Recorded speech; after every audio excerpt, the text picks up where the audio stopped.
Lənkəran rayonunda 2 nəfərin ölümü ilə nəticələnən qətl hadisəsi baş verib. Qətl hadisəsi axşam saatlarında Lənkəran rayonunun Kərgəlan kənd ərazisində qeydə alınıb.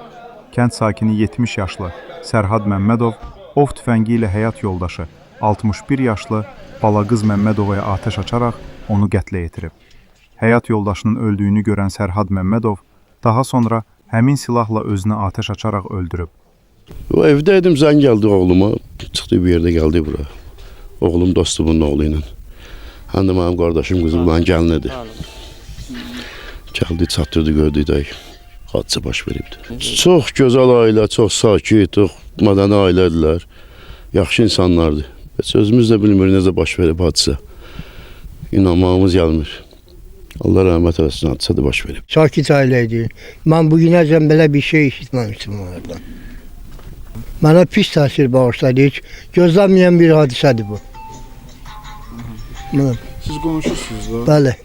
Nəsə benim aralarında problem? Heç bir problem yoxdur burada.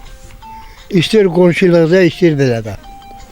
Nümunəvi ailə olub. Bəli, nümunəvi ailə idilər. Bədbəxt hadisə baş verildi. Hadisə yerinə hüquq mühafizə orqanları əməkdaşları cəlb olunub. Cinayətdə istifadə olunan ov tüfəngi maddi sübut kimi götürülüb. Meyitlər daxili və xarici müayinə olunması üçün Məhkəmə Tibbi Ekspertiza və Patoloji Anatomiya Birliyinin Lənkəran rayonlararası zona mərkəzinə təhvil verilib. Faktla bağlı Lənkəran rayon prokurorluğunda araşdırma aparılır.